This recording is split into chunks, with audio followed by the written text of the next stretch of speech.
Bulletin de vote.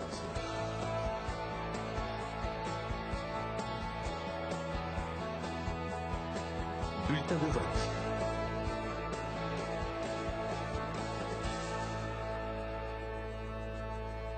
Mesdames, Mademoiselles, Messieurs, bonjour. Nouvelle grille sur RTCI et nouvelle émission à vocation électorale qui vous accompagnera tout au long de la période électorale.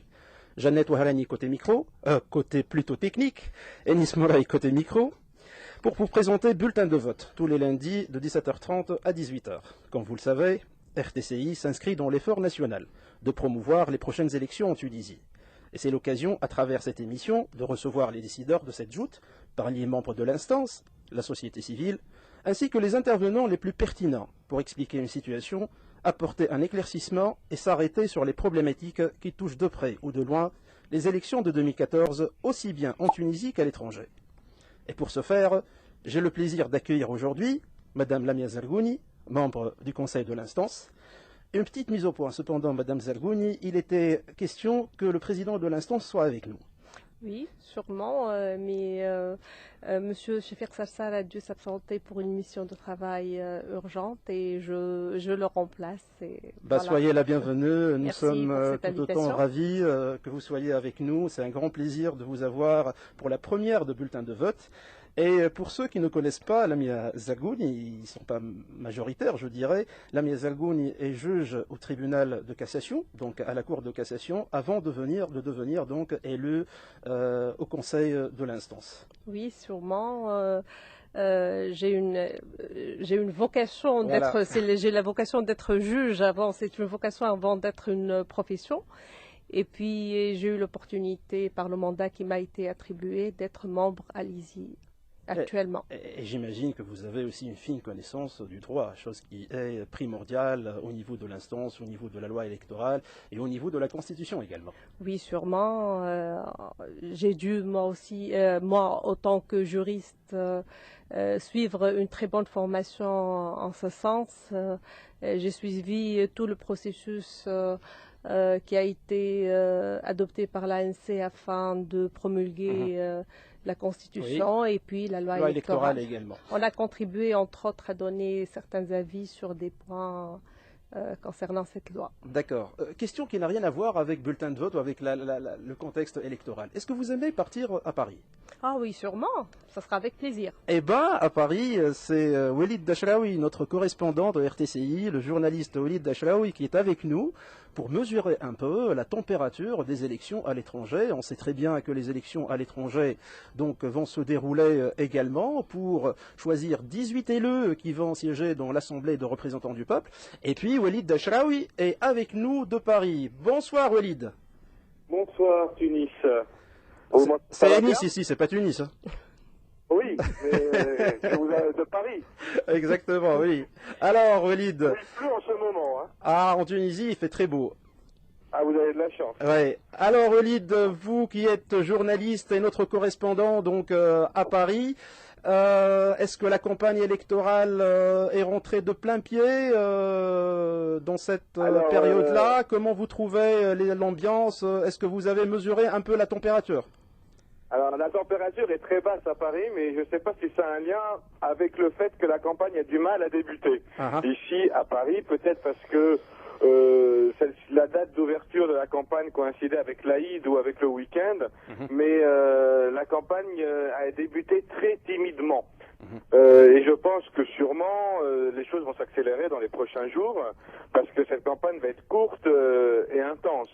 Donc il y a déjà plusieurs meetings des partis politiques qui sont organisés dans les prochains jours.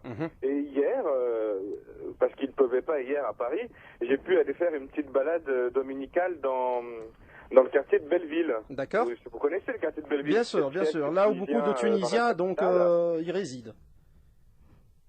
Comment? Là où beaucoup de Tunisiens résident. Où beaucoup de Tunisiens résident, où beaucoup de Tunisiens se retrouvent également, parce que c'est l'endroit où il y a une très forte communauté tunisienne. Et donc j'ai pu rencontrer dans ce quartier de Belleville plusieurs militants qui commençaient à effectuer leur premier tractage auprès de la diaspora tunisienne et dans les cafés et restaurants tunisiens. Donc du coup la campagne commence petit à petit et donc du discuté avec ces militants qui faisaient donc les premières rencontres avec leurs futurs électeurs. Vous les avez sondés un peu, hein?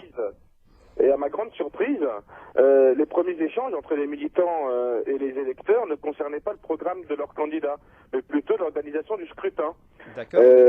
Comme beaucoup de résidents en France, il y a beaucoup de personnes qui jugent ne pas être suffisamment informées sur le lieu, le jour ou les horaires des bureaux de vote.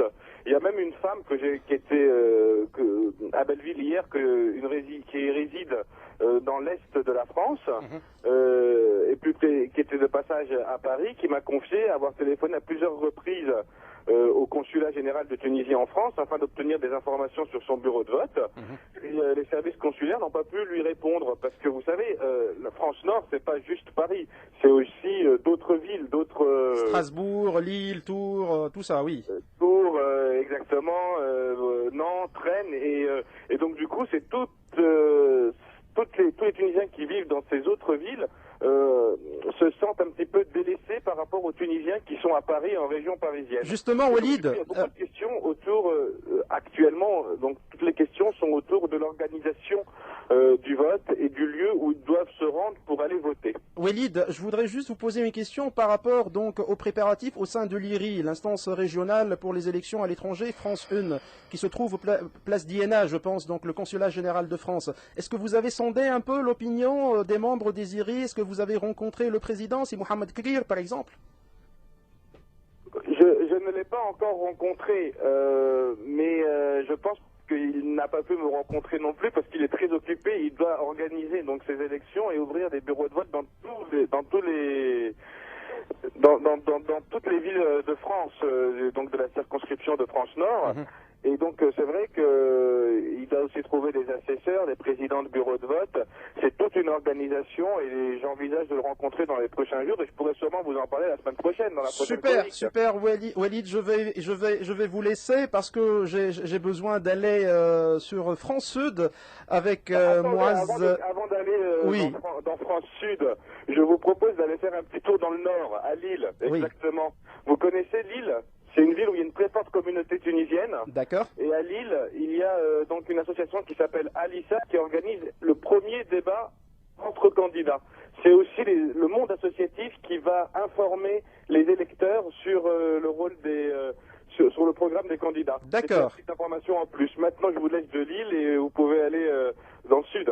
Merci Walid Dachraoui. Je rappelle que vous étiez avec nous de Paris pour prendre un peu donc la température dans la campagne électorale qui a déjà commencé. Au revoir et à la semaine prochaine.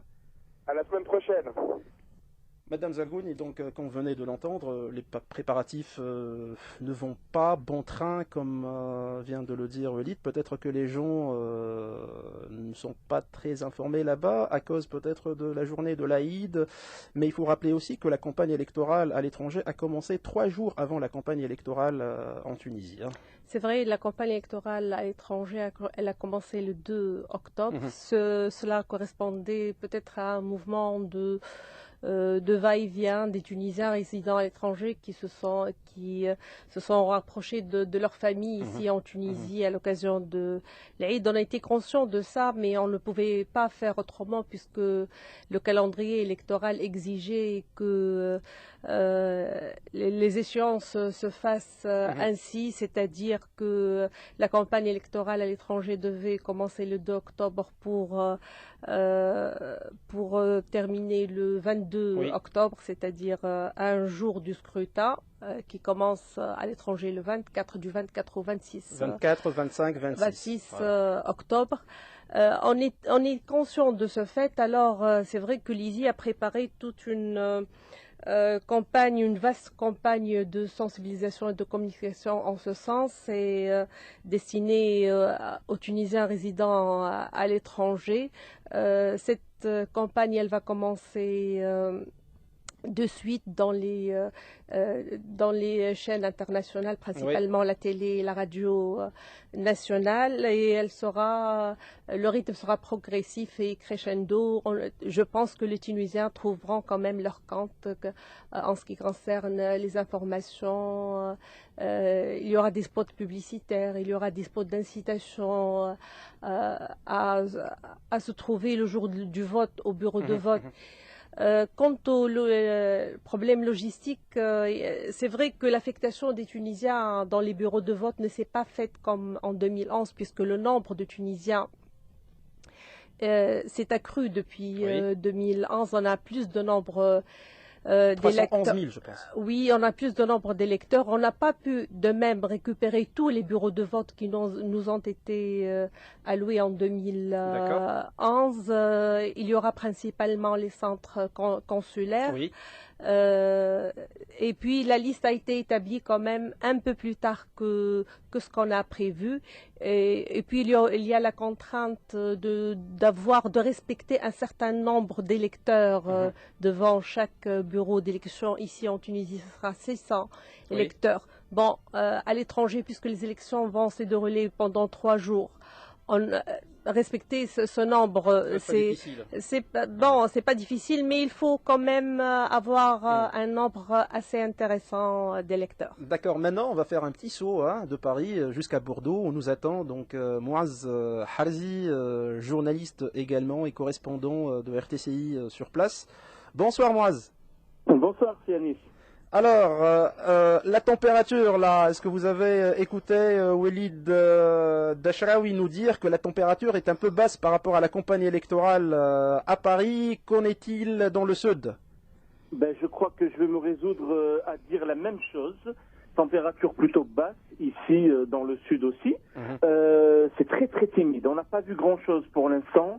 Les têtes de liste sont plutôt aux abonnés absents pour l'instant, il faut le dire. Il y a il y a 18 listes en tout sur France Sud, une dizaine de listes partisanes que les gens connaissent plus ou moins, le reste sont des indépendants.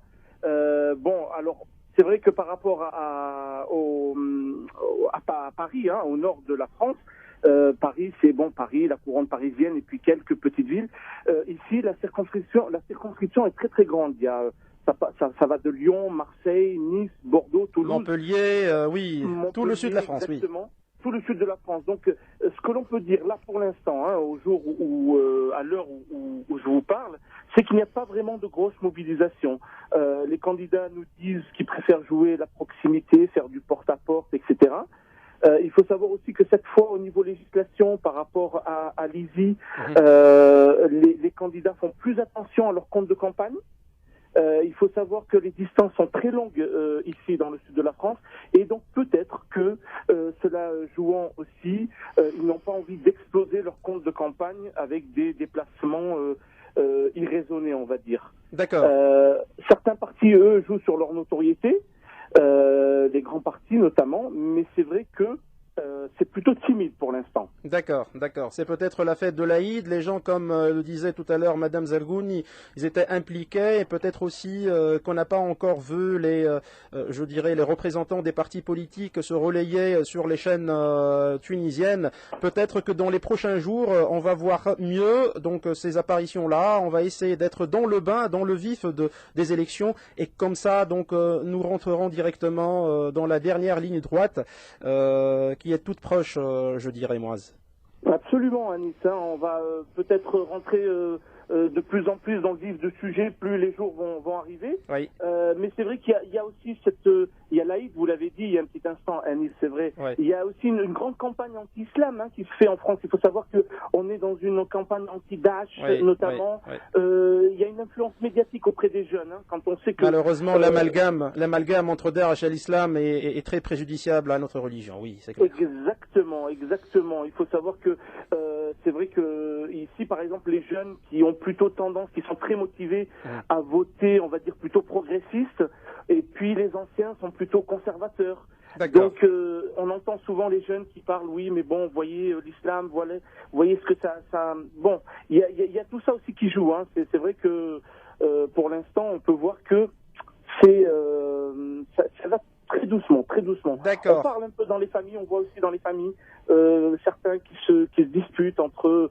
Oui, voilà, les chamailleries électorales, je dirais, oui. Voilà, tout à fait. Tiens, je vais vous citer juste une petite anecdote, Annie, si vous permettez, que j'ai reçue très récemment d'une amie qui m'a envoyé un message. Hein, elle me dit, c'est terrifiant, moi, je dois choisir celui qui est censé redresser et conduire la Tunisie. Or, il n'y a aucun de fiable. Je me sens comme une personne qui doit appuyer sur un bouton inconnu pour allumer la lumière, mais si on appuie sur le mauvais bouton, eh ben, le plafond tomberait.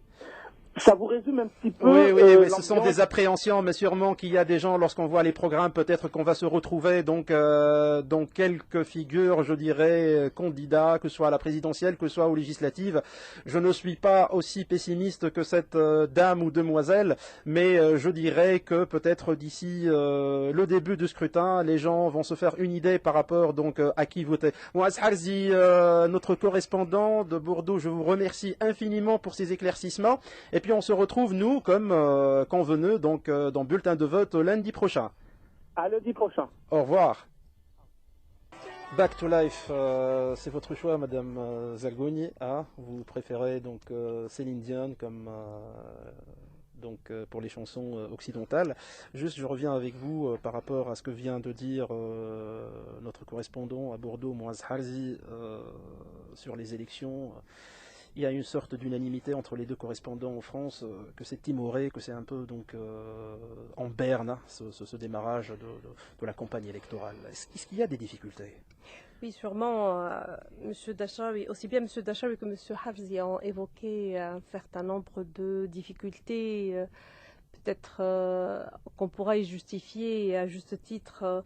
La campagne électorale, elle se fait hors du territoire tunisien. Il y a sûrement des contraintes logistiques et puis le pays d'accueil n'accepterait forcément pas... comme l'Allemagne. Voilà, comme l'Allemagne. Et puis... le Canada, il y avait des restrictions quant à la campagne électorale, sa propagande, la façon dont elle devait se tenir. Et puis il y a des pays comme l'Allemagne et le Canada qui refusent carrément que des élections étrangères se fassent sur leur sol. C'est vrai, ils ont accepté à ce que les élections tunisiennes se fassent dans leur sol, mais tout en observant un certain nombre de restrictions qui, en aucun cas, devaient toucher la souveraineté dans ce pays. D'accord. De France, on va revenir en Tunisie, et Elizy, elle est un peu sous des feux nourris, je dirais, de part et d'autre. On vous reproche la question par rapport au parrainage aussi. Il y a eu moult... je dirais problématique par rapport au parrainage. On dit que Elizy n'a pas été vraiment, je dirais, dans son rôle d'appliquer la loi comme il se doit, qu'il y a une certaine mollesse par rapport à l'application de la loi. Pourquoi ne pas avoir déchu certains candidats au présidentiel alors qu'ils se sont avérés donc en contradiction, peut-être en transgression de la loi carrément? La question qui se pose, pourquoi Elizy n'a pas tranché dans ce sens? Non, j'aimerais quand même porter quelques éclaircissements. La loi pour les élections présidentielles, elle n'a pas stipulé que en cas vraisemblablement, elle n'a pas stipulé que le candidat devait être déchu. Voilà. C'est vrai. C'est pas comme les législatives. C'est pas comme les législatives où le texte de loi était clair et net. Pour les présidentielles, il y aura par la suite, après les recours devant le tribunal administratif, il y aura une liste définitive qui sera établie. En conséquence, c'est-à-dire tous ceux qui ne répondraient pas aux conditions que la loi a mis en exergue, lui, seront sûrement éliminés. J'aimerais quand même préciser que Elizy ne s'est pas contentée d'appliquer la loi. Elle a pris des dispositions visant à quand même voir est-ce que ces parrainages étaient justes. Une application a été mise, qui a été mise par notre département IT, qui a été bien expérimentée. et qui, c'est elle qui a mis en exergue ces parrainages quand même qui étaient plus ou moins, disons, illégaux. C'est-à-dire qu'on a trouvé des parrainages qui se sont faits par plusieurs électeurs pour plusieurs candidats. Et il y a eu, à ce qu'il paraît, bon, il y a eu des parrainages, comme l'a évoqué certaines sources de partis politiques ou de sociétés civiles, des gens, des défunts qui ont parrainé, etc. Bon, l'ISI ne s'est pas contenté de mettre en exergue cette situation. Elle a pris des dispositions. On a eu recours au parquet de Tunis pour enregistrer des plaintes en ce sens. Une dernière question, Madame Zergouni, parce que le temps nous devance. Est-ce que vous êtes optimiste pour la suite? Ah oui, sûrement. Sûrement, et je dirais même que le processus électoral, il est bien acheminé. On est vraiment des gens responsables et nous savons que nous avons une mission très importante à accomplir. J'appelle tous les électeurs, toutes tendances confondues, à se présenter le jour du scrutin et à se manifester et à ce que leur voix, ils seraient sûrs que leur voix sera là où ils l'ont destinée. Je rejoigne votre voix pour dire aux auditeurs et auditrices d'RTCI, il faut aller voter. Voilà. Il faut aller voter, il ne faut pas laisser donc votre voix se disperser, il faut aller voter. Sur cette note positive, nous arrivons au terme de notre émission. Je remercie infiniment Madame Lamia Zergouni, mon invitée. Cet après-midi, je rappelle Madame Zergouni que vous êtes membre du Conseil de l'instance supérieure indépendant pour les élections l'ISI. Je remercie également Walid Dachraoui et Mouaz Harzi, nos deux correspondants en France, ainsi que Jeannette Ouharani, ici présente au studio côté technique. Nous, ça sera rendez-vous pris pour lundi prochain, bulletin de vote 17h30, 18h. Mais n'oubliez pas aussi que je vous retrouverai le mercredi matin à partir de 8h15 dans le vif du sujet avec Rafef Arleya. Et mon invité pour cette semaine sera Hafez Ben Salah, le ministre de la Justice. Au revoir.